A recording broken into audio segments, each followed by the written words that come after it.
So Julian Assange came out the other day, Oh, I watched it. and when you think about how many journalists have been killed, not just in Gaza, but in the Middle East in general, Oh, and they've all been killed by the IDF. There is no other nation, maybe ours. They would have put a bullet in, Julian's head if they could. I'd like to point out that one of the journalists that they assassinated is an American citizen. I'm just saying. Well, if you think it's bad now, keep in mind, it is now becoming abundantly consistent that the Israel army is murdering American citizens. Oh, absolutely. But they've gone to the lengths of suggesting, probably because they're, Muslim and brown and shit like that, that they're not really an American citizen. Right. They Almost to always suggest that question they people's denounce their citizenship. They always question the citizenship of people when they're brown. They do. They always I mean, they did it with Barack Obama. Like, they always question the citizenship of people that are not Anglo. In this case, Julian Assange spoke up for the first time since being released from incarceration. You're not playing his whole thing, right? We're playing a clip of it. All right, because all here's what Julian had to say. Publisher had ever been prosecuted for publishing classified information from the United States, either domestically or internationally.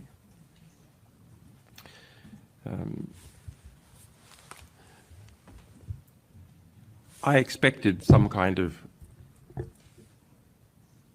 harassment legal process. I was prepared to fight for that.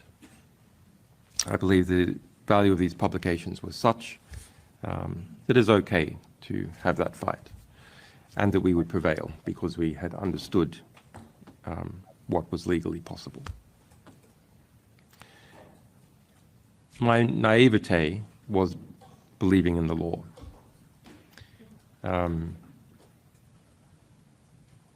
When push comes to shove, laws are just pieces of paper, and they can be reinterpreted for political expediency.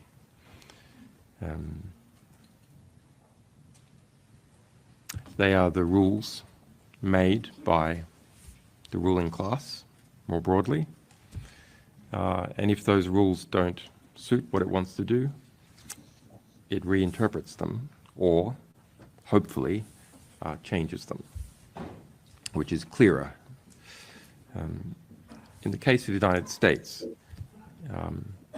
we angered one of the constituent powers of the United States. Hillary Clinton. The intelligence sector, the security state, the secrecy state. President Obama's Justice Department chose not to indict me, recognizing that no crime had been committed.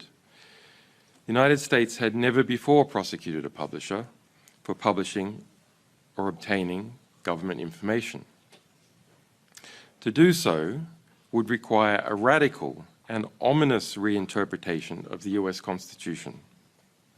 In January 2017, Obama also commuted the sentence of Manning, who had been convicted of being one of my sources. However, in February 2017, the landscape changed dramatically. President Trump had been elected.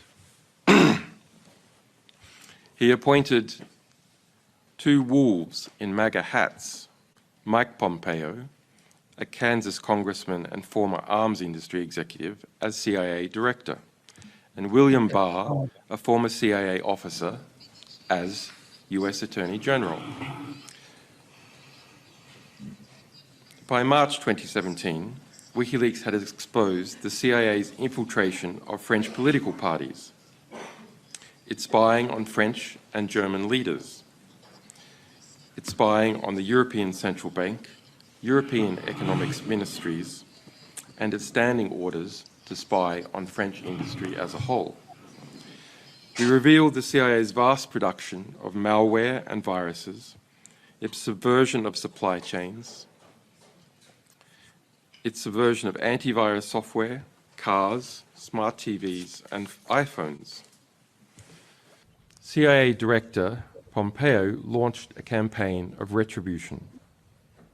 It is now a matter of public record that under Pompeo's explicit direction, the CIA drew up plans to kidnap and to assassinate me within the Ecuadorian embassy in London, and authorised going after my European colleagues, subjecting us to theft, hacking attacks, and the planting of false information. My wife and my infant son were also targeted. A CIA asset was permanently assigned to track my wife, and instructions were given to obtain DNA from my 6-month-old son's nappy. This is the testimony of more than 30 current and former US intelligence officials speaking to the US press, which has been additionally corroborated by records seized in a prosecution brought against some of the CIA agents involved. Remember, we The had those CIA's guys on the targeting of show. myself, my family, and my associates through aggressive extrajudicial and extraterritorial means provides a rare insight into how powerful intelligence organizations engage in transnational repression. Such repressions are not unique. What is unique is that we know so much about this one due to numerous whistleblowers and to judicial investigations in Spain. He's a hero, and he's For also sure. in a situation where he's looking around at all the things that are going on, and where do you stop? Where do you stop the bleeding? I think is the question. Also, he did mention in the portion that I had seen that he is still not in a position to really deal and talk about what he went through, and to say that he must be suffering from PTSD is an understatement. And just him being able to speak publicly at all about this is very impressive to me.